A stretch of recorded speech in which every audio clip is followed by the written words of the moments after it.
नमस्कार दोस्तों, मैं हूँ आपका एडवोकेट आशुतोष शर्मा और आप सभी का स्वागत है हमारे इक्विटास लीगल एसोसिएट्स के यूट्यूब चैनल पर। आज हम जिस विषय में बात करने बैठे हैं, बहुत ही इम्पोर्टेंट मामला है और इस विषय में बात करने के लिए हमने आज स्वागत किया है अपने नरेंद्र कुमार राय जी का, जो हमारे बहुत पुराने सहयोगी हैं, विधिक मामलों के बहुत अच्छे जानकार हैं और आज जो सुप्रीम कोर्ट का एक मामला चल रहा है अभी एनसीईआरटी की बुक को लेकर के, उस विषय में आज हम लोगों को कुछ ज्ञानवर्धन करने के लिए आए हुए हैं। आपका स्वागत है नरेंद्र जी। बहुत-बहुत धन्यवाद। पहले तो आपको और आपके दर्शकों को प्रणाम। भगवान श्री गणेश का नाम लेके शुभारंभ करते हैं। जी, जी। एक ऋग्वेद का मंत्र भी हम चाहते हैं यहाँ पे बोल लिया जाए। ओम सहना भवतु सहनौ भुनक्तु सह वीर्यं करवावहै तेजस्विनावधीतमस्तु मा विद्विषावहै। ओम शांति शांति शांति। ये मंत्र की विशेषता ये है, इसमें हमारे ऋषि कह गए हैं कि जब एक गुरु एक शिष्य को भी कोई बात बताता है तो गुरु ये कह रहा है कि आज चलो इस बातचीत से कुछ हम अपने शिष्य से सीखें और कुछ वो शिष्य अपने गुरु से सीखें। तो आज हम लोग इस मंत्र से शुरुआत इसलिए कर रहे हैं कि हम आपसे कुछ सीखेंगे, आप हमसे कुछ सीखेंगे और हमारे जो व्यूअर्स हैं, अगर वो हमें कमेंट करते हैं, हम लोगों की वीडियोज़ पे इंटरैक्ट करते हैं, तो हम लोग उनसे भी कुछ सीखेंगे। इस मोटिव और इस मंशा के साथ हम लोग शुरुआत करने के लिए आज एकत्र हुए हैं। बहुत ही उत्तम विचार रखा आपने, बहुत। तो ऐसा नहीं होता कि सिखाने वाला कोई और सीखने वाला कोई होता है। हम सब एक-दूसरे से सीखने के लिए पैदा हुए हैं और ये हमारी संस्कृति है। बिल्कुल। तो ज्ञान का आदान-प्रदान ये ज्ञान को बढ़ाता है। अंग्रेजी में बहुत पुरानी कहावत भी है, कुछ ऐसी कुछ कहते नहीं ज्ञान बाँटने से बढ़ता है, इस बारे में बातें होती रहती हैं। निसंदेह। हम लोग सब एक परिवार हैं और परिवार में कोई एक-दूसरे से छोटा-बड़ा नहीं होता। सब लोग एक-दूसरे के समर्थन के लिए, एक-दूसरे से बात करते हुए, सिखाते-पढ़ाते ही लोगों को आगे बढ़ाने की प्रेरणा देते हैं। उसी प्रेरणा को हम लोग मानते हैं। यही हमारा लॉ फर्म का और हमारे चैनल का मकसद भी है। हालाँकि हम लोग आज जो बात करने के लिए बैठे हुए हैं, ये बात थोड़ी कोर्ट की अवमानना से संबंधित है, क्योंकि जुडिशरी की करप्शन के बारे में आज कुछ बात होगी हमारे और आपके बीच में। तो मैं अपने व्यूअर्स को, सभी लोगों को ये कहना चाहूँगा कि हमारी किसी भी बात का कोई गलत उद्देश्य ना मानें। हम लोग एक एकेडमिक डिस्कशन करने के लिए बैठे हुए हैं कि किस प्रकार का कानून है और हम लोगों को अवेयर करना चाहते हैं कि हदें क्या हैं, कंटेम्प्ट की और जुडिशरी पे किस हद तक टिप्पणी की जा सकती है। और हमारे साथ नरेंद्र जी जो हैं, वो इन सब विषयों के काफ़ी विशेष जानकार मालूम पड़ते हैं।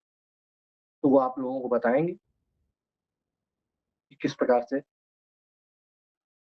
तो अपना पक्ष रखें श्रीमान शर्मा जी, आप अपना पक्ष प्रस्तुत करें कि आप क्या कहना चाहते हैं कि अभी बीते दिनों जो उच्चतम न्यायालय जो भारत की है, उसने ये एनसीईआरटी के किताब में लिखे हुए कुछ बातों पे आपत्ति जताते हुए उसका सुओ मोटो जो है, उसका स्वयं उसका जो है वो ले इसका लिया। अगर हम बहुत पर्टिकुलर होके अगर इस पे हम एक बैकग्राउंड बताना चाहें, तो 24 फरवरी 2026 को इंडियन एक्सप्रेस में एक खबर छपी थी कि सोशल साइंस की एक किताब एनसीईआरटी ने छापी है कक्षा 8 के विद्यार्थियों के लिए। उसके सोशल साइंस की बुक की चैप्टर 4 का टाइटल एक है, सब टाइटल उसमें दिया गया है। जो मेन टाइटल है वो है the role of judiciary in our society और उसमें एक सब टॉपिक रखा गया करप्शन इन जुडिशरी। तो इस खबर को जब सुप्रीम कोर्ट के जजेस ने देखा, खास तौर पे माननीय मुख्य न्यायाधीश ने, तो उन्होंने इस मामले में खुद से सो मोटो कॉग्निजेंस ले लिया और उन्होंने नोटिसेस इश्यू कर दिए, show cause notice criminal contempt के लिए एजुकेशन अथॉरिटीज़। उन्होंने कहा कि आप मुझे बताएँ कि आपके खिलाफ कंटेम्प्ट की कार्रवाई क्यों ना की जाए? आप इस तरीके की बच्चों की किताबों में ये सब बातें रख रहे हैं। Corruption in judiciary is a topic जो आप बच्चों को पढ़ा रहे हैं, कक्षा 8 के छोटे-छोटे बच्चों को। तो उस मामले की अगली तारीख तो 11 मार्च 2026 को है, तो आगे का अपडेट तो उस दिन आएगा। मगर फिलहाल सरकार इस मामले में बैक फुट पे है। भारत सरकार ने माफ़ी माँगी है। कहीं न कहीं हमारे देश के प्रधानमंत्री जी ने भी कहा है कि इस तरीके की चीज़ें पाठ्य पुस्तकों में नहीं होनी चाहिए। नहीं, तो बिल्कुल सही किया है। भारत सरकार को माफ़ी माँगनी ही चाहिए। इस तरह की बातें बिल्कुल पाठ्य पुस्तकों में नहीं होनी चाहिए। और जहाँ तक प्रधानमंत्री जी का सवाल है, तो हर विषय में मुझे नहीं लगता है कि एक व्यक्ति हर तरफ समग्र दृष्टि रख सकता है, और एनसीईआरटी की किताबें भी उनसे वेट होके जाती हैं। तो इसमें प्रधानमंत्री को अभी बाहर ही रखते हैं, और इस पे ही चर्चा रखते हैं कि भई जो भी इसमें ज़िम्मेदार लोग हैं सरकार के अंदर, चाहे वो आपके जो है एजुकेशन मिनिस्टर हों, चाहे वो डिपार्टमेंट हो एजुकेशन का, उसके अंदर बैठे हुए जो है आईएएस अधिकारी हों, अन्य अधिकारी हों, एनसीईआरटी के अंदर बैठे हुए चेयरमैन, मेंबरान, जिन्होंने ये विषय सेट किया, जो कि मैं इसके इसके बिल्कुल विरोध में हूँ। क्या क्या ज़रूरी है कि हर जो पॉज़ कर लीजिए सर, पॉज़ कर लीजिए। देखिए, भारत के प्रधानमंत्री कहने से मेरा मकसद स्वयं व्यक्ति के बारे में नहीं है। मैं बस ये कहना चाहता हूँ कि जो एनसीईआरटी की बुक्स छपती हैं, ये सरकार के अधीन होती हैं।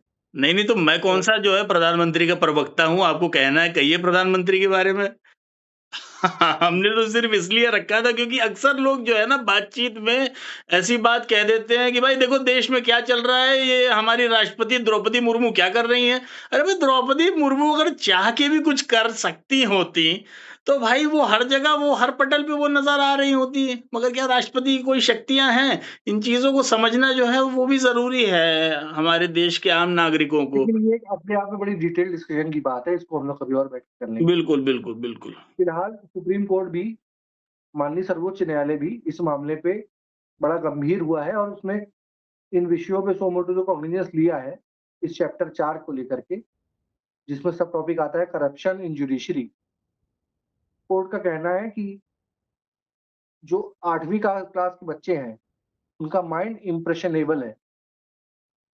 उस पे इम्प्रेशन अभी बन सकता है कुछ भी। बच्चे हैं छोटे।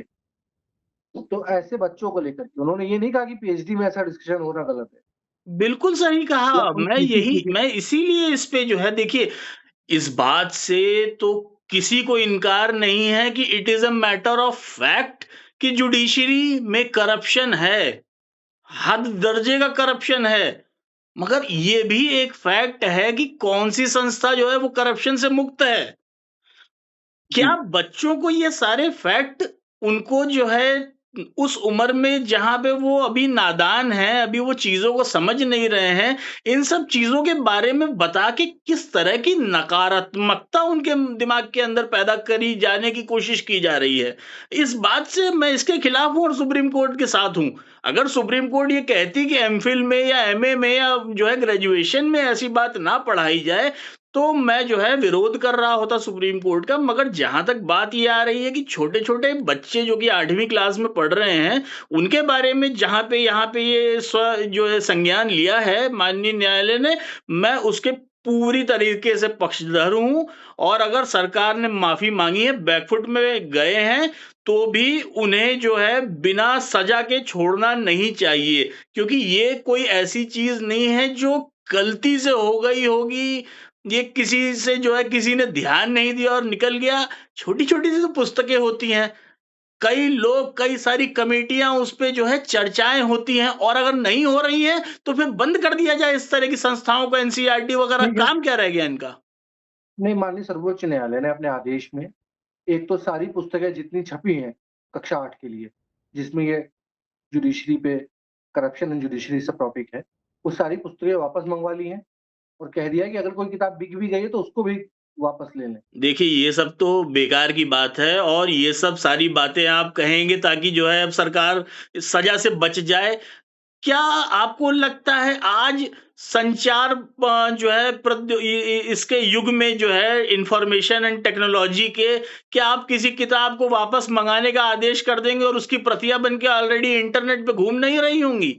क्या ये किताब की जो है फोटोकॉपियां बन के ऑलरेडी लोगों के पास होंगी? नहीं। आपको चाहिए तो इस शो के तुरंत बाद मैं आपको व्हाट्सएप के माध्यम से उस किताब की एक जो है पीडीएफ फाइल भेज देता हूँ।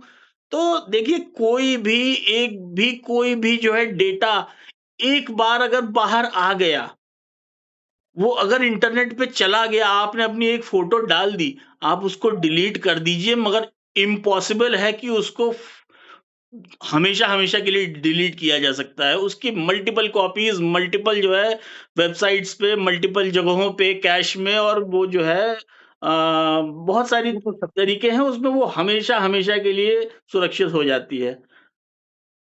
अच्छा, थोड़ा-सा डाइग्रेस करेंगे हम टॉपिक से, लेकिन जब जेएनयू के भीतर एक कुछ बच्चे मिलके, मैं मान के चल रहा हूँ कि वो बच्चे पोस्ट ग्रेजुएशन के छात्र होंगे, वो एक सेमिनार करते हैं, उसका टॉपिक रखते हैं judicial killing of Afzal Guru. उस पर आप भी विरोध करते हैं, बहुत से लोग विरोध करते हैं, तो वो तो एक मैच्योर माइंड है। नहीं, और देखिए जहाँ तक की मैच्योर बात है, माइंड है वो ठीक है, मगर कहीं न कहीं आपको बाकी न कानून व्यवस्था की चीज़ों को भी देखना पड़ेगा कि कौन-सी बात करना जो है, वो कहाँ तक उसका क्या परिणाम हो सकता है। आप अगर भारत की अखंडता और संप्रभुता को जो है खतरे में डाल दे रहे हैं किसी किस्म की बातचीत से, तो fundamental right to freedom of speech and expression कोई एब्सोल्यूट राइट नहीं है। उसमें रीज़नेबल रिस्ट्रिक्शंस स्टेट लगा सकती है। इसमें किसी को कोई आपत्ति नहीं होनी चाहिए। तो ये तो स्टेट का डिस्क्रिशन है कि वो डिसाइड करे कि क्या रीज़नेबल है, क्या नहीं है। उसके बाद आपको अगर लगता है कि स्टेट ने कोई जो है रीज़नेबलनेस का फ़ॉलो नहीं किया या आर्बिट्रेरीनेस दिखाया है अपने डिसीज़न में, तो रिट जुरिसडिक्शन आपके पास है, 226 में जाइए, चाहे 32 में जाइए, ये तो फंडामेंटल राइट का वायलेशन अगर गवर्नमेंट कर रही है तो। ऊपर जो है अदालत बैठी हुई है इसका जुडिशियल रिव्यू करने के लिए। तो वहाँ पे जो ये थिन लाइन है ना, ये देखनी पड़ेगी कि कहीं कोई चीज़ जो है वो सिंपली कंटेम्प्ट है या वो कहीं जो है देश की अखंडता और संप्रभुता पे सवाल प्रश्न चिन्ह खड़ा कर दे रही है। क्या वो इस तरह का रूप ले लेगी? उस तरह की बातें वहाँ पे हो रही हैं कि हम चिकन नेक को काट देंगे और जो है हम भारत को क्रिपल कर देंगे। तो इस तरह की बातों को तो रोकना पड़ेगा ना। लेकिन अब एक बात और है, for the sake of argument मैं कहना चाहता हूँ कि करप्शन इस कदर बढ़ गया है जुडिशरी में कि वो बातें अब कक्षा 8 तक पहुँच गई हैं। ठीक है, वो अनऑफ़िशियली पहुँचे, उसको एनसीईआरटी को फिर अगर पढ़ाना है तो ये पढ़ाएँ कि भाई जो करप्शन है, वो कितने प्रतिशत लोगों में है। आप ये तो नहीं कह सकते हैं कि शत प्रतिशत न्यायपालिका जो है वो करप्ट है। इसमें कुछ ही लोग हैं जो चंद मछलियाँ हैं, उनकी वजह से तालाब गंदा दिखाई दे रहा है। तो क्या एक्चुअल फैक्ट रखे जा रहे हैं? क्या ये बताया जा रहा है कि इसके लिए करना क्या चाहिए? इसके लिए कुछ अगर कोई कर सकता है, तो वो सरकार कर सकती है, हमारी जो है वो संसद कर सकती है, इसमें ठोस कानून लाने की ज़रूरत है। आज की दिन में जो है कानून है कि हम उनका जो इम्पीचमेंट जिसको रिमूवल वर्ड लिखा गया है भारत के संविधान में, तो अभी जो है हमारे माननीय जस्टिस वर्मा के खिलाफ जो आरोप लगे हुए हैं, उनके घर से करीब 20 करोड़ रुपए या कितना नगद जो है वो जल गया था। उन पर जो भी ये महाभियोग या रिमूवल की कार्रवाई है, अभी तक संसद क्यों नहीं कर पाई है? इस कमी को नहीं बता रहे हैं वो अपनी 8वीं की जो है पाठ्यक्रम में। आपने जुडिशरी के ऊपर तो बड़े आसानी से कह दिया कि वहाँ पे करप्शन है। आप बताइए गवर्नमेंट की जो है टेंडरिंग में करप्शन है कि नहीं? फाइल के क्लीयरेंस में जो है करप्शन है कि नहीं? हर तरफ करप्शन है। ये राम रहीम जो हैं, वो जो है छूट के चले आ रहे हैं, फिर वो बरी भी हो जा रहे हैं। क्या चल रहा है? हर तरफ सारी चीज़ें चल रही हैं। तो इसमें आप 8वीं कक्षा को अगर कुछ पढ़ाना चाहते हैं, तो आप बताइए आपके प्रस्ताव क्या हैं? आप उनसे पूछिए कि उनके क्या आइडियाज़ हैं। हो सकता है भाई आइडियाज़ किसी भी तबके से आ सकते हैं, किसी भी वर्ग से आ सकते हैं, किसी भी एज ग्रुप से आ सकते हैं, कहीं से भी आ सकते हैं। फिलहाल 11 मार्च की तारीख को माननीय सर्वोच्च न्यायालय ने वो मिनट्स ऑफ मीटिंग की ओरिजिनल कॉपी मंगाई है, जिस मीटिंग में ये सब टॉपिक तय हुआ था कि ये छापा जाएगा। और बहुत उसमें कौन लोग शामिल थे उस मिनट्स ऑफ मीटिंग में, उस मीटिंग के दौरान, बहुत ज़रूरी उन है। सबके नाम जाहिर हों। बहुत ज़रूरी है और मुझे ये लगता है ना कि इसमें इस विषय पे चर्चा हुई ही नहीं होगी और ये बात तो ख़ास तौर पे उजागर करने की ज़रूरत है कि जो लोग इस पे चर्चा करने के लिए ही नियुक्त हुए हैं, अगर वो इन बातों पे भी चर्चा नहीं कर रहे हैं, तो फिर उनको उन पद पे बने रहने का कहाँ से अधिकार मिलता है? तो फिर हमारा आपका जो टैक्स पेयर्स का पैसा है, वो व्यर्थ जा रहा है, बर्बाद हो रहा है साहब। सर, लेकिन जुडिशरी में करप्शन है या नहीं है, अगर मैं आपसे सीधा सवाल पूछता हूँ तो आप कहेंगे हाँ है। बिल्कुल है। मैंने बोला अभी आपके ही शो में मैं लगातार ये बात बोल रहा हूँ, ना केवल जुडिशरी में करप्शन है, बल्कि हर एक जो है जुडिशरी कार्यपालिका में भी करप्शन है, विधायिका में भी करप्शन है, आर्म्ड फोर्सेस में भी करप्शन है, अमेरिका में भी करप्शन है, फ़िनलैंड में भी करप्शन है। मगर देखना ये पड़ेगा कि क्या वो व्यक्ति विशेष के ऊपर है या पूरा जो है समाज उसमें लिप्त है, या पूरी की पूरी जो ये व्यवस्थाएँ हैं वो सारी की सारी, क्या मेरा फिर वही सवाल है कि क्या सारे जजेस, आप खुद एक अधिवक्ता हैं, क्या सारे जजेस करप्ट हैं? बिल्कुल नहीं है। ऐसा असंभव है। मेरा अपना पर्सनल जो इस मामले में जो मैंने खुद ऑब्जर्व किया है, उस हिसाब से अगर मैं गणना करता हूँ, तो मेरे को लगता है कि 15 से 20% जो मेंबरान हैं जुडिशरी के, न्यायपालिका के, 15 से 20, इससे ज़्यादा उनकी संख्या नहीं जाती जो असल में करप्ट हैं। अब 8 देखिए, साल अगर के ब आप न्यायपालिका देखें 8वीं, तो अब रेवेन्यू कोर्ट से लेकर सुप्रीम कोर्ट तक सब न्यायपालिका का ही हिस्सा है। ठीक है, मैं जुडिशरी और की ये प्रतिशत मुझे लगता है अलग-अलग ईयर्स पे बदलता भी रहता होगा।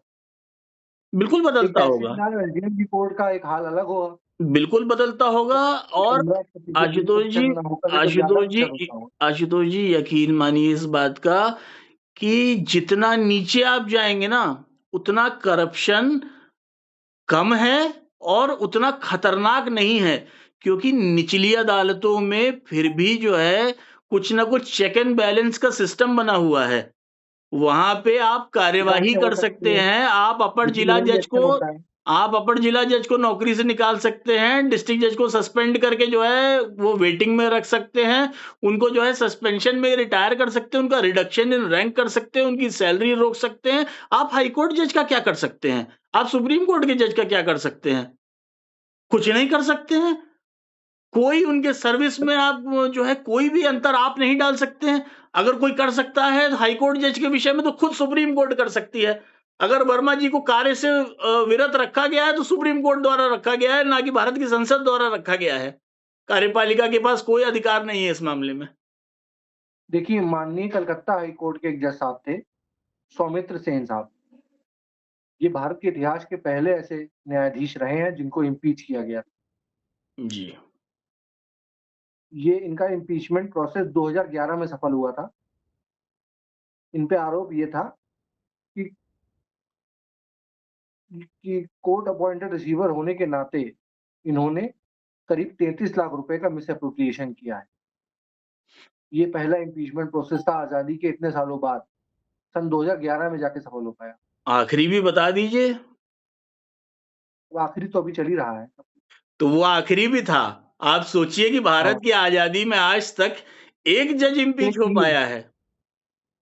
और क्या जो है और ये बाकी की लिस्ट एकमात्र, तो बहुत लंबी है। क्या हाई कोर्ट की जो है एकमात्र ऐसी ये शिकायत है जो वर्मा जी के बारे में हम डिस्कस कर रहे हैं? क्या ये एकमात्र है? इस तरह के पहले भी जो है बहुत सारे मामले आ चुके हैं। माननीय कुदूसी साहब हुआ करते थे, माननीय शिव नारायण शुक्ला साहब हुआ करते थे, न जाने कितने जो है इस तरह के जरा 3। उद्देश्य साहब उस समय माननीय उड़ीसा हाई कोर्ट के जस्टिस थे, जिस समय उन पे आरोप लगे थे और आरोप सही पाए गए, मगर वो इम्पीच नहीं हो पाए। कुदूसी साहब ना? उद्देश्य साहब, यस। कुदूसी साहब की क्या वोटिंग भी हुई थी इम्पीचमेंट की? नहीं, प्रोसेस मुझे लगता है चला था। उनके ऊपर आरोप ये था कि उन्होंने कंस्पायर किया है, सर, एक जुडिशियल मेरा सवाल ब्राइबरी। मेरा सवाल ये है कि क्या महाभियोग पूर्ण हुआ था? मतलब कि क्या वोट करके 2/3 बहुमत नहीं हो पाया था, तो वो छूट गए, या वो बीच में ही अधर में फँसा रह गया? अधर में ही फंसा रह गया, वो तो गया ही नहीं इसमें। इसी तरीके से वर्मा जी का भी मैं आपको भविष्यवाणी करके आज ही बता दे रहा हूँ, उनका भी अधर में ही फँसा रहेगा। धीरे-धीरे करके भारत के लोग उसे भूल जाएँगे। फिर हम और आप जैसे लोग किसी दिन एकेडमिक डिस्कशन का हिस्सा बना के इस नाम को वापस फिर से उछालेंगे। है ना? अब आज ये एनसीईआरटी का विषय ना होता तो हम लोग इस बारे में बात ही ना कर रहे होते। सही बात है, सही बात है। ये तो कहीं पुरानी स्मृतियों हालाँकि में है।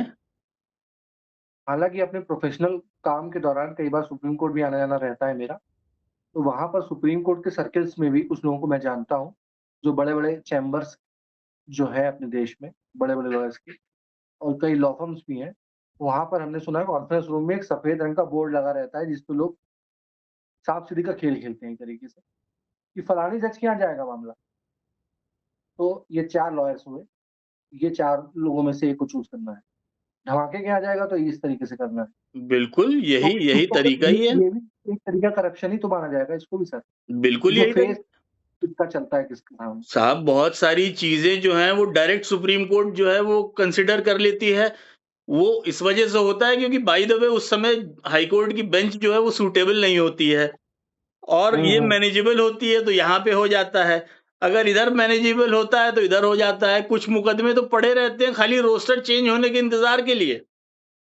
हाँ, अभी इंतज़ार यही बन करिए, गया है। रोस्टर अभी बदले, कोर्ट सही चेंज है। वाले जो है जज साहब आ जाएँ तो फिर जो है काम लह जाएगा। ये सब बातें अपनी जगह पे सही हैं, ठीक हैं, मगर गंभीर ये बात अब ये है अगर कि करप्शन 8वीं की क्लास के बात है तो बच्चों ये को भी तो पढ़ाना सही नहीं है। तो अभी जो रोस्टर का भी विषय रहा, इस पे भी कई सुप्रीम कोर्ट के सिटिंग जजेस बाहर आके बोल रहे थे कि जो मास्टर ऑफ रोस्टर है, वो चीफ जस्टिस ही हो सकते हैं और वो इन्फ्लुएंस थे उस समय, ऐसा आरोप लगा था। अब झूठा-सच्चा ये तो हम लोग इन्वेस्टिगेट नहीं कर सकते। मगर ये रोस्टर को लेकर के भी जो एक तरीके का करप्शन चलता है, इस पे भी लोगों को मुखरता से आना चाहिए सामने। जो बड़े-बड़े लॉयर्स हैं, उनको सर बोलना चाहिए क्योंकि उनके पर्सनल एक्सपीरियंसेस बहुत से होंगे। सर अगर आप जुडिशियल अपॉइंटमेंट की ही बात कर लें, तो जुडिशियल अपॉइंटमेंट के लिए कॉन्स्टिट्यूशन एकदम क्लियर है, द जजेस of the high court and the supreme court shall be appointed by the president of India in consultation with the council of ministers.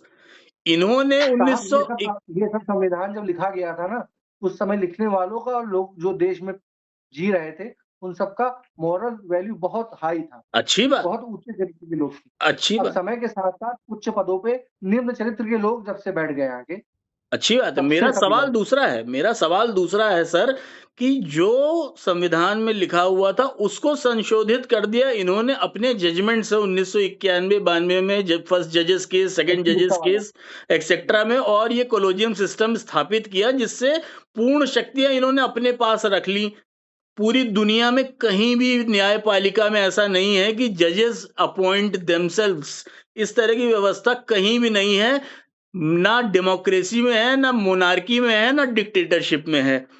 इसको जो है वापस पुरानी व्यवस्था को लाने के लिए सरकार एक अधिनियम जो है लेके आई जिसमें उन्होंने संविधान का संशोधन किया 2016 में और अब असल में वो जो जजेस के इसमें कॉलेजियम की जो बात आई, वो एक डिक्टेटरशिप को का रिस्पॉन्स था मेरी समझ से। ठीक अब आप देखिए इन्होंने संविधान को जब संशोधित किया तो 2/3 बहुमत से ये होना था स्पेशल जो है ये अमेंडमेंट था 2/3 लोकसभा 2/3 राज्यसभा और जो है इसमें more than 50% of the states ने भी जो है असेंट दिया था अपना उसको जी हाँ, भी सुप्रीम बिल्कुल। कोर्ट ने अपने ही सामने जो है नैसर्गिक न्याय के सभी सिद्धांतों को ताक पे रखते हुए कहा जाता है ना कि भाई नैसर्गिक न्याय का सिद्धांत है कि वह व्यक्ति अपने ही मैटर में खुद जज नहीं हो सकता नो वन शुड बी ए जज in his own cause supreme court ने उसको जो है ताक पे रख के उस एक्ट को अपने आप बुला के और मंगा के उसको अनकॉन्स्टिट्यूशनल घोषित कर दिया आप जनता के भी ऊपर हैं साहब जनता ने सरकार को चुन के भेजा है वहां पे सांसदों को चुन के भेजा है तो अगर संसद से कोई अधिनियम 2/3 बहुमत से निकल के आ रहा है तो वो उन चंद लोगों की जो है विल पावर नहीं है वो पूरे जो है 140 करोड़ देशवासियों का जो है विल है जिसको पार्लियामेंट एक्सरसाइज कर रही है उसको आपने जो है 3 जजेस ने बैठ के 5 जजेस ने बैठ के उसको खारिज कर दिया साहब तो ये अपने आप में करप्शन नहीं है हर करप्शन में सिर्फ पैसे का आदान प्रदान हो ये जरूरी नहीं है but every judgment contains reasons also. वो जजमेंट अगर देखा जाए, तो उसमें कारण बताए गए थे और वो पॉसिबिलिटीज़ लेजिटिमेट थी कि ऐसा हो सकता है। सर एप्रीहेंशन कोर्ट की जो थी। सर एक बात बताइए एक सड़ी हुई व्यवस्था को वापस सही करने के लिए कोई तरीका या तो फिर सुप्रीम कोर्ट कोई और तरीका बताती या उस सड़ी हुई व्यवस्था को ही कंधे पे लिए हुए चलते जाना है ये बता दिया उन्होंने कि नहीं कॉलेजियम सिस्टम ही सही है कोई बेहतर उसमें उन्होंने सोल्यूशन दिया होता भाई उन्होंने कुछ कोई और 15 बताया दिन होता परिवार, उन्हीं के बच्चे, वही सब जज बनते रहेंगे। भाई एक बहुत अच्छा विचार जो है अटल जी के समय पे दिया गया था कि एक नेशनल जुडिशियल जो है सर्विसेज बनाई सर्विस जाए कमिटी। उसके लिए हाँ, अच्छा खासा काम हुआ भोपाल में इंस्टीट्यूट बन गया बहुत सारी चीजें हुई आज तक वो धरा का धरा रह गया ठंडे बस्ते में है कोई तो अल्टरनेटिव दीजिए। ये क्या बात है कि एक जो है सड़क से चलते हुए किसी भी आदमी को उठा के जो है मैं उच्च न्यायालय की या सर्वोच्च न्यायालय की उस पे खंडपीठ पे बिठा सकता हूँ। ये 5 लोग डिसाइड करते हैं, जिस अपने आप को कॉलेजियम बताते हैं वो। And they are custodian of the constitution. तो अगर आप एक सेंट्रल सर्विस के थ्रू नहीं कर सकते हैं तो भाई फिर कोई इलेक्शन का सिस्टम करवा लीजिए जजेस के अपॉइंटमेंट के लिए। कुछ तो करिए जिसमें थोड़ी पारदर्शिता हो, जिसमें जनता का भी कुछ वो हो, आपका एकदम 100% आर्बिट्रेरीनेस ना हो। कुछ तो लाइए आप।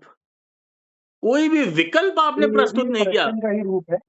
बड़ा ध्यान नहीं पड़ता, बड़ा सटल सा करप्शन है ये, बट इट इज ऑल्सो मतलब it impacts a lot. Sir क्या क्या क्या नहीं है, ये सटल क्या है सर? आप समझिए इस बात को कि एब्सोल्यूट पावर रखे रहना एक संस्था के द्वारा, डिस्पाइट द फैक्ट कि चेक एंड बैलेंसेस का सिस्टम जो है हमारे कॉन्स्टिट्यूशन में प्रोवाइडेड है। संसद जो है वो चेक कर सकती है सुप्रीम कोर्ट को, सुप्रीम कोर्ट चेक करती ही रहती है संसद को, कार्यपालिका को, सबको। इस चेक एंड बैलेंस को भी आप साइड में रख देंगे तो आप एब्सोल्यूट हो गए ना। आपसे बड़ा कोई नहीं है। आपके हिसाब से, आपके जजमेंट्स के हिसाब से, आपने जो ये किया है इसके हिसाब से सर्वोच्च न्यायालय भारत की जनता के भी ऊपर है, भारत के संविधान के भी ऊपर है, लोगों की राय, लोगों की जो है विचार, उन सबसे ऊपर है वो। असल में कंस्ट्रक्टिव डिस्कशन भी नहीं हो पाता। दिक्कत ये हो जाती है सर कि जब बात होती है जुडिशरी की करप्शन की या कॉलेजियम सिस्टम की, तो उस पे बहस में लॉजिकल आंसर देने के बजाय बात ये होने लगती है कि गवर्नमेंट ने क्या-क्या किया है, कितने गलत काम करते हैं। यही दिक्कत है और ना। लाठी हो जाती है ये गवर्नमेंट आर्बिट्रेरी ये रखती है। ये जो विपक्ष की जो भूमिका होती है, बड़ी अहम भूमिका होती है। विपक्ष जो है वो गवर्नमेंट को सही डायरेक्शन में ले जाने का उसका काम होता है, ना कि गवर्नमेंट को डिरेल कर देने का। कि संसद की कार्यवाही को आप चलने ही मत दीजिए, आप जो है वेल ऑफ द हाउस में आके नारेबाजी करिए। अच्छा, ये कभी कभार हो रहा होता तो ये समझ में आता कि नहीं चलो कोई बात नहीं, इस बार बहुत ज्यादा आक्रोश है जो है विपक्ष के मन में, इसलिए जो है इस बार ये हो रहा है। मगर लगातार पिछले 11 सालों से मैं देखता आ रहा हूं कि संसद का एक भी सत्र जो है वो ढंग से नहीं चला है। कभी भी वहां पे ढंग से बातचीत नहीं हो रही उस काम के लिए जिसके लिए संसद बनी है, वहां वो हो ही नहीं रहा है। बिल आते हैं सरकार के, ध्वनि मत से पारित हो जाते हैं। अरे भाई, कौन करेगा इस पे चर्चा? कौन बताएगा? पहले के जमाने में पार्लियामेंट्री कार्यवाही आप उठा के देखिए, विपक्ष जो है वो हालाँकि एक गनीमत है एक कि बिल पॉइंट आते पे हैं। एक एक पॉइंट पहले पे तो बीच में डिस्कस चल गया करता। था कि ऑर्डिनेंस ऑर्डिनेंस निकालते रहो, बाद में कानून बनाते रहेंगे। करें क्या? करें क्या? फिर तरीका क्या है? विपक्ष पार्टिसिपेट तब भी नहीं कर रही है जब संसद में एक्चुअली पेश किया जा रहा है कानून, तब भी किसी को कोई दिक्कत नहीं है। मैं आपको बताऊं सर, बजट जैसी चीज पे भी विपक्ष पॉइंट बना के लेके आते थे। मैं नाम मैं उन सांसदों का अभी रिकॉल नहीं कर पा रहा हूं, ऐसे ऐसे सांसद भी रहे हैं जो यही प्रथा रही है हमारे देश में। जी, बजट के एक-एक पॉइंट पे, और वो तारीफ भी करते थे कि ये बहुत अच्छा जो है सरकार ने कदम दिया, और ये जो है इसमें ये सुधार कर दी तो और बेहतर हो जाए, और सरकारें सरकारें सुझाव लेती भी थी, एक्सेप्ट भी करती थी। अब कहाँ है अब वो? समय तो ये आ गया है कि संसद टीवी खोलने का मन नहीं करता। बहुत होता है तो यूट्यूब खोल के आप सुषमा जी के पुराने भाषण या अटल जी के भाषण सुन लीजिए, हाँ, संसद के दौरान दिए गए। या आज भी अगर कोई काम की बात, अगर चाहे वो पक्ष की तरफ से आए, चाहे वो राघव चड्ढा जी की तरफ से आए, तो उसकी छोटी क्लिप ही जो है पर्याप्त है। हाँ, पूरे दिन संसद की कार्यवाही देखने का कोई मतलब ही नहीं रह गया, क्योंकि निरर्थक बातें हो रही हैं। कुछ भी सार्थक नहीं हो रहा है वहां पे।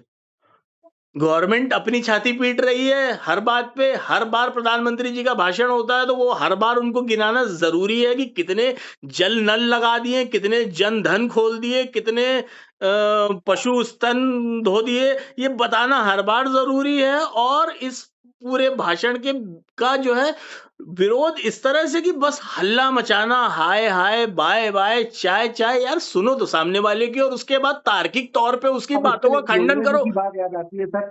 लोहिया जी की बात है, किसी गवर्नमेंट का हम विरोध नहीं कर रहे हैं, हम बस इतना कहना चाहते हैं। लोहिया जी कहा करते थे कि जब सड़कें सूनी हो जाती हैं तो संसद आवारा हो जाती है। वही हाल हो रखा है। जो सड़क की लड़ाई है, वो संसद की वेल में हो रही है। भाई जो समर्थकों को सड़कें सूनी हैं तो वो ज़िम्मेदारी भी सरकार की तो नहीं है, वो ज़िम्मेदारी तो हमारी आपकी है। हम और आप सड़क पे क्यों नहीं हैं? तो चाहे विरोध में चाहे समर्थन में तो यानी कि सड़कें सुनी नहीं रही है। बात यही है ना कि स्तर केवल विपक्ष का, पक्ष का, नेता का, प्रधानमंत्री का, जो है आपके लीडर ऑफ ऑपोजिशन का, सिर्फ उनका स्तर नहीं गिरा, पूरे समाज का स्तर गिर गया है। जी हाँ, समाज में भी वो जागरूकता नहीं रही, सड़क पे क्यों नहीं आ रहा है आज समाज? जी, और सड़क पे आता हुआ दिखाई भी पड़ता है तो एकदम वाहियात सी चीज़ों में कि भाई कुत्तों की जान बचा लो। सड़क पे कुत्ते काट रहे हैं, तब तो आप और नहीं आ रहे हैं बचाने के ये लिए। सब मामले बड़े सेंसिटिव से हैं सर। बहुत से लोग का पशु प्रेम इस हद तक है। अच्छी बात है सर, जब तक आप झकझोरेंगे नहीं लोगों को, तब तक जो है उनकी आत्मा जो है वो सोती ही रहेगी। जी, मर चुके हैं ये लोग, इनको झकझोरना ज़रूरी है। हमें गाली पड़े वीडियो पे, कोई बात नहीं, पढ़ने दीजिए, कम से कम कोई जागा तो साला। वो जागेगा आदमी ये हम तभी लोग ज काफ़ी डाइग्रेस हो गए अपने विषय से, करप्शन इन जुडिशरी। इसको लेकर के आपका कहना है कि सुप्रीम कोर्ट ने जो पहल की है एकदम सही की है बिल्कुल और सही ऐसी की है साहब, पुस्तकें सुप्रीम पाठ्य कोर्ट अगर पुस्तकें वापस संज्ञान नहीं ले ली। रही है तो इसलिए ले रही है क्योंकि किसी और ने संज्ञान नहीं लिया। इसका वक्त जी, रहते संज्ञान या तो सरकार को या विपक्ष को या हम में से किसी एक व्यक्ति को लेके इसमें एक पीआईएल फाइल करनी चाहिए थी। मगर समाज सो रहा है, विपक्ष सो रहा है, सरकार सो रही है, तो सुप्रीम कोर्ट खुद नहीं संज्ञान लेगी तो कौन मगर लेगा? इसमें ये भी ध्यान देने वाली बात है कि इंडियन एक्सप्रेस अखबार की भी तारीफ़ करनी पड़ेगी कि केवल वही एक अखबार है जो ये खबर निकाल के लेकर के आया नहीं ठीक है, और उसने छापी। अच्छी बात है, किसी ने भी पहल बहुत की। सारे मीडिया हाउसेस भी हैं, उनका भी कर्तव्य बनता है अगर ऐसा कुछ होता है, देखते हैं, उनको भी पता लगा होगा। कर्तव्य बट तो उनको वो खबर खबर तक नहीं लगी जिस पे सुप्रीम कोर्ट को शो कॉन्फिडेंस देना पड़ा बिल्कुल। और उसपे इतनी कार्रवाई की और गई। और और जब भी ये चीज़ इंडियन एक्सप्रेस ने की थी, बहुत सारे लोगों का कर्तव्य बनता था कि उसको पढ़ने के बाद वो लोग जाएँ सुप्रीम कोर्ट के सामने, जो है एक पीआईएल के रूप में इसको विषय को उठाएँ और जो है सुप्रीम कोर्ट से दरख्वास्त करें कि इसमें कार्रवाई किया जाए, ताकि ये नौबत ही ना आए कि सुओ मोटो। क्योंकि देखिए ये सब चीज़ें जो है ना, ये भी लोगों के मन पे बड़ा एक अजीब-सा वो छोड़ती हैं कि यार सुओ मोटो ले रहे हैं, खुद ही जी, अपनी हाँ, शक्तियों का इस्तेमाल कर रहे हैं। इसकी नौबत ही नहीं आनी चाहिए, ये तो मजबूरी है, करे तो करे क्या? जब सब लोग बेहोश पड़े हैं तो फिर जो जाग रहा है वही कुछ करेगा। जी हाँ। तो ख़ैर बाकी देखिए इस बारे में क्या होता है, सरकार को इसमें बिना सज़ा दिए चेतावनी देके छोड़ दिया जाता है या उचित जो है दंड दिया जाता है, ये तो अब अगली तिथि पे निर्धारित होगा। तो मेरे ख़्याल से और आज जो जबकि है आज हमारे भारत के जो मुख्य न्यायाधीश हैं, वो काफ़ी मैच्योर, काफ़ी सेंसिटिव व्यक्ति हैं। उन्होंने भी इलाहाबाद हाई कोर्ट के मामले में भी टिप्पणी करी थी कि अच्छा इलाहाबाद का मामला है, इसको ऐसा है कि तुरंत होली के बाद मत लगाइए, क्योंकि होली के बाद भांग उतरने में भी 1 हफ्ता लग जाता है। तो इसको आफ्टर 2 वीक्स लगाइए आफ्टर होली। देखिए भाई अब तो इस उ तरीके से ये सोचते हैं। कहने को भांग के साथ-साथ शराब और बाकी नशे भी जोड़ सकते थे। मगर उन्होंने जो जी, है वो सांस्कृतिक जो है हमारी थाती से जुड़ा हुआ जो नशा है, जो सनातन कार्य से च काल से चला आ रहा है, सिर्फ़ उतने पे ही अपनी टिप्पणी को जो है संकुचित रखा। ये बड़ी बात है और कुछ गलत नहीं कहा है उन्होंने। बात तो बिल्कुल सही कही है साहब, निचला स्टाफ़ नहीं आएगा तो कोर्ट काम कर कैसे पाएगी? जी हाँ। हालाँकि मैं अभी इलाहाबाद में बैठ के आपसे बात कर रहा हूँ। वो तो एक पावन भूमि है, जहाँ पे जी हाँ। मुझे अब न्याय की कोई उम्मीद दिखाई नहीं देती है। अरे साहब ऐसा ना कहिए। एशिया का सबसे बड़ा हाई कोर्ट है अच्छी बात है और सर, आप मगर जैसे लोगों की मगर जो मैंने बोला वो भी एक फैक्ट है साहब। अगर अगर वो जो आपका इंटरिम फैक्ट ऑर्डर है ही न्याय है, अगर इंटरिम ऑर्डर ही न्याय है, तो फिर भी 2 प्रतिशत न्याय बँट रहा है वहाँ पे। मगर सब कहाँ सुनवाई हो रही है, कौन सुन रहा है? बड़े लोगों की तो हो जाती है, जिनके बड़े-बड़े वकील हैं, वो मेंशन करा के किसी तरह से लगवा के 2 बजे से लेके 4 बजे तक ऐसे 3 दिनों तक उस पे बहस करा के फाइनल आर्गुमेंट करा के सब फैसला करा देते हैं। गरीब आदमी बेचारा क्या कर पाता है? उसका तो लिस्ट में नाम आता है, बस छप के आता है और छप के चला जाता है, 3-4 महीने बाद पुनः आता है, फिर से चला पर जाता है। वैसे एज़ अ लॉयर हम तो ये कहेंगे कि हमने तो ऐसे भी वकील देखे हैं जो सुबह आते हैं, कहते हैं कि भैया शाम तक हमको स्टे ऑर्डर दे दीजिए। जैसे कोई मशीन लगी है यहाँ पे, जिसमें हम कागज़ डालेंगे नीचे से स्टे ऑर्डर निकल आएगा। उनकी भी क्या गलती है भाई? वो हर जगह से थके हारे आपके पास आए हैं। लोग कहते हैं कि भाई जुडिशरी पे हमको विश्वास है। बात ये नहीं है कि जुडिशरी पे उनको विश्वास है, बात ये है कि अब कोई बचा ही नहीं है विश्वास करने के लिए। पहले वो दरोगा जी के पास गए थे, वहाँ पे कुछ मिला नहीं, फिर वो जिलाधिकारी साहब के पास गए थे, वहाँ कुछ मिला नहीं, विधायक जी के पास गए, वहाँ कुछ मिला नहीं, सांसद जी के पास गए, वहाँ कुछ मिला नहीं। अब साला कोर्ट के अलावा बचा क्या है ऑप्शन आपके पास? आर्मी तो सुनती नहीं है इन सब अब मामलों को, या ट्रम्प साहब अब सुने। देखिए, एक ह्यूमरस कोट के साथ मैं इस बातचीत को भी समाप्त करना चाहूँगा। एक आपने सुनी होगी कहानी ज़रूर, एक बूढ़ी अम्मा होती हैं, कोई मुकदमा चल रहा होता है उनका अदालत में। उस मुकदमे के दौरान वो बाबू तुमको दरोगा बनाए भगवान वाला। हाँ, हाँ, वही, वही। सुना है अपने कई दर्शकों को। साल तक वो मुकदमा लड़ती रहती हैं, अंततोगत्वा जब जज साहब फैसले का दिन आता है, जज साहब फैसला सुनाने जा रहे होते हैं या सुना देते हैं, तब वो बूढ़ी अम्मा जज साहब से कहती हैं कि बाबू खुश रहो, बहुत आशीर्वाद, भगवान करे तुम बड़े होके दरोगा बन जाओ। तो तो दादी का ये बात कहने का जो तर्क था वहाँ पे बूढ़ी अम्मा का, कि जब ये मामला शुरू ही हुआ था तो हमसे दरोगा जी कह रहे थे 5,000 रुपए दे दो, अभी हम निपटा देते हैं कल ही। लेकिन हमने चुना कि नहीं, हम अदालत में जाएँगे और यहाँ 20 साल लग गया हमको। 20 साल तो और उसके लिए लाखों वो रुपया दरोगा ना खर्च हो बना गया। और न जाने कितना पैसा खर्चा हो गया। हाँ, सही बात। तो भाई कौन बड़ा? बड़ा तो दरोगा ही था, त्वरित न्याय हुँ। मिल गया होता। तो अब जब सब जगहों से हार के वहां पहुंचा है आदमी, तो फिर उसके अलावा और किस पे भरोसा करे? इसलिए रहना चाहिए हम लोग को, जुडिशरी को काफ़ी सतर्क रहना चाहिए कि लोगों के आखिरी आप होप होते हो और जुडिशरी से जुड़े सभी लोग, किसी भी रूप में अगर आप न्यायपालिका के हिस्सा हैं, तो आपको बहुत ज़िम्मेदारी के साथ काम करना पड़ेगा। आप अगर वहाँ पे बाबू भी हैं कचहरी में, तो कचहरी में एक फ़ाइल उठाने वाला, फ़ाइल रखने वाला भी बड़ा इम्पोर्टेंट कैरेक्टर होता है, बिल्कुल, हर एक आदमी। बिल्कुल। एक बार मैं किसी अदालत में था, जस्टिस तनोरवाल साहब ने एक नाम बताया, मैं नाम वो पद नाम बताया था, मैं पदनाम भूल रहा हूँ। उस व्यक्ति का काम होता है कि जब कोर्ट खत्म हो जाती है, तो हर अदालत में जाके ताले लगाना और प्रातः काल में वो ताले भी खोलना उसी का काम होता है। फर्रा ऐसा कुछ उसको नाम उन्होंने बताया था। तो उनका उस प्रकरण में वो जब उन्होंने उस पद के बारे में बताया, उन्होंने कहा कि वो भी एक कैरेक्टर है हमारी अदालत का, हाई कोर्ट। बहुत जरूरी बिना है। उसके अदालत का ताला नहीं खुलेगा, बिल्कुल, तो काम बिल्कुल, कैसे होगा? बिल्कुल। एवरी लिम्ब इज़ इम्पोर्टेंट और ये इतनी ज़िम्मेदारी का काम है कि लोगों की आखिरी आशा होती है अदालत। तो करप्शन की जब बात आएगी तो शर्म से सर झुक जाता है बस। सही बात। और किसी किस्म का करप्शन है बर्दाश्त नहीं है जुडिशरी में। तो बच्चे क्लास 8 के पढ़े ना पढ़े, ये बात तो फिर भी एक बात छोटी प्रतीत होती है, जितनी इस बात को लेकर के चिंता होनी चाहिए लोगों की, करप्शन को कैसे समूल नाश किया जा सके। देखिए, करप्शन का ईवीएम से लेकर के समूल नाश करप्शन का तभी हो सकता है जब सामाजिक स्तर पर और पर्सनल लेवल पे, व्यक्तिगत स्तर पर इस तरह की चेतना उत्पन्न हो कि हमें ईमानदारी से देश के हित में, जनता के हित में, सर्वजन के हित में हमें काम करना है। जब तक ये आपके एलिमेंट्री लेवल पे ये सारी क्वालिटीज नहीं डेवलप होंगी, क्योंकि ये ये लोग परिवार हमारे से ही हो बीच से ही सकता है। आते हैं सर, हमारे बीच से ही पहुंचे हैं। और अगर देखिए समाज ही परिवार ही पहला शिक्षक है, माँ ही पहली शिक्षिका होती है। परिवार से ही ऐसे संस्कार दिए जाएँ बच्चों को कि वो ऐसे डेवलप हों उनके माइंड कि उनको कुछ भी पढ़ा देने से फ़र्क ना पड़े। बिल्कुल, वो खुद ही स्टेबल हों, बिल्कुल।